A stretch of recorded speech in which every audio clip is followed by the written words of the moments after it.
നമ്മളിന്നൊരു കടുംപായസം അല്ലെ നെയ്പ്പായസം ഉണ്ടാക്കുന്നതിൻ്റെ ഒരു റെസിപ്പിയാണ്. ഇത് മുഴുവനായിട്ട് എനിക്ക് എടുക്കാൻ പറ്റില്ല. അതിനകത്ത് ആദ്യം നമ്മൾ ഉണക്കലരി എടുത്തിട്ട് നല്ലോണം കഴുകി അത് തോരാൻ വെക്കുക. അതിന് ശേഷം നെയ്ക്കകത്ത് ഉണക്കലരി ഒന്ന് വറുത്തതിന് ശേഷം അതിനാവശ്യമുള്ള വെള്ളം ഏകദേശം ഒരു 4 കപ്പ് വെള്ളവും വെച്ച് പാത്രത്തിൽ കുറച്ച് ഉണക്കമുന്തിരിയും കഴുകിയിട്ട് വേവിക്കുക. അപ്പോൾ ഏകദേശം ഇതിങ്ങനെ തിളച്ച് നല്ലോണമൊക്കെ വെന്ത് വരും. നമ്മൾ ഈ വെള്ളം ഒഴിക്കുന്ന വെള്ളം നല്ലോണം തിളച്ച് ചൂടായ വെള്ളമാണ് ഈ അരിക്കകത്ത് ചേർക്കാൻ പാടുള്ളൂ. നെയ്യിൽ വറുത്ത അരി ചേർക്കാൻ പാടുള്ളൂ.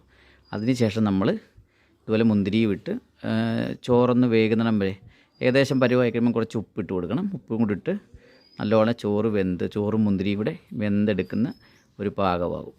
ആ പാകമായതിന് ശേഷമാണ് പിന്നീട് നമ്മളപ്പോൾ തന്നെ ശർക്കര നല്ലപോലെ മെൽറ്റാക്കാൻ വെക്കുക. അത് 1 ഗ്ലാസ് വെള്ളം ഒഴിച്ച് ശർക്കര നല്ലപോലെ മെൽറ്റാക്കി അതിന് കറുപ്പ് നിറം വരണം. നല്ല ഉണക്കുന്ന മെൽറ്റായതിന് ശേഷം അത് ഒഴിച്ചു കൊടുക്കുക. അരിച്ചൊഴിക്കണം. അരിച്ചൊഴിച്ച് അതിൻ്റെ അഴുക്കൊന്നും ഇല്ലാത്ത രീതിയിലാക്കി ഇതിൽ ഒഴിച്ചു കൊടുത്തതിന് ശേഷം നല്ലോണം ഇറക്കി കൊടുക്കുക.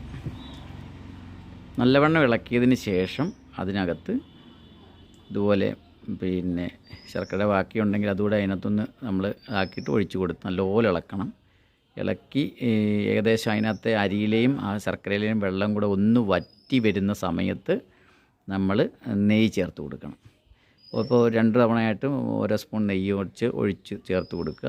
നെയ്പായസം എന്നാണ് ഇതിന് സാധാരണ പറയുന്നത്. അപ്പം നെയ്യാണല്ലോ അതിന് മുന്നായിട്ട് നിൽക്കേണ്ടത്. നെയ്യാണും ശർക്കരയോല ഇതുമാണ്. അപ്പോൾ നമ്മൾ ഈ അരി എടുക്കുമ്പോൾ ഞാനിപ്പോൾ ഏകദേശം ഒരു 200 ഗ്രാം അരിയാണ് എടുത്ത് അതിന് ഏകദേശം ഒരു 350-400 ശർക്കര എടുത്തിരുന്നു. അപ്പം പായസത്തിന് നല്ല ഇതാണ്, മധുരമാണ് വേണ്ടത്. മധുരം വേണ്ടവർക്ക് അങ്ങനെ ചേർക്കാം. മധുരം കുറവുള്ളവർ അതിനനുസരിച്ച് ചെയ്താൽ മതിയാവും.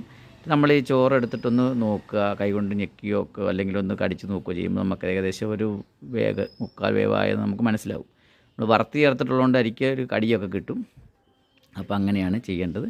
അങ്ങനെ നല്ലപോലെ ഇറങ്ങി അതിൻ്റെ ആ വെള്ളമയം വറ്റി കുറുകി എടുക്കുമ്പോൾ അത് പിന്നെ അതിന് ആവശ്യത്തിന് നമ്മൾ സ്വല്പം ചുക്കും ശകലം സ്വല്പ ജീരകവും കുറച്ച് ഏലക്കയും കൂടെ പൊടിച്ചത് കൽക്കണ്ടത്തി പൊടിച്ച് അതിനകത്ത് ചേർത്ത് കൊടുക്കുക. അതും ഇട്ട് ഇളക്കിയതിന് ശേഷം ലാസ്റ്റ് നമ്മൾ വാങ്ങുന്ന സമയത്ത് കുറച്ച് വേണ്ടവർ ആവശ്യമുള്ളെങ്കിൽ മാത്രം കൽക്കണ്ടം ഇട്ട് കൊടുക്കാവുന്നതാണ്. ഈ ക്രിസ്റ്റലായ കൽക്കണ്ടം ഇട്ട് കൊടുത്ത് നമ്മളങ്ങനെ പായസം വാങ്ങാവുന്നതാണ്. അങ്ങനെയാണ് ഈ നെയ്പായസം ഉണ്ടാക്കുന്നത്. ഇതിന് നമ്മൾ സാദാ പായസം പോലെ തേങ്ങാപ്പാലോ അല്ലെ അങ്ങനെയൊന്നും വേണ്ട. ഇനി വേണ്ടവർക്ക് വേണേൽ കൊത്ത് ഇതാക്കി നമ്മളിപ്പോൾ ആ തെള്ളപ്പൊടിയാണ് ഇട്ട് കൊടുത്തത്. തെള്ളപ്പൊടി എന്ന് പറയുന്നത് ഈ ഞാൻ നേരത്തെ പറഞ്ഞില്ലേ അതെല്ലാം കൂടെ ഉള്ള ചുക്കും ജീരകവും എല്ലാം കൂടെ പൊടിച്ച ആ പൊടി. ചിലർ വേണേൽ ഇതിനകത്ത് കദളിപ്പഴവും ചേർത്ത് കൊടുക്കാറുണ്ട്. നമ്മൾക്കിപ്പം കദളിപ്പഴം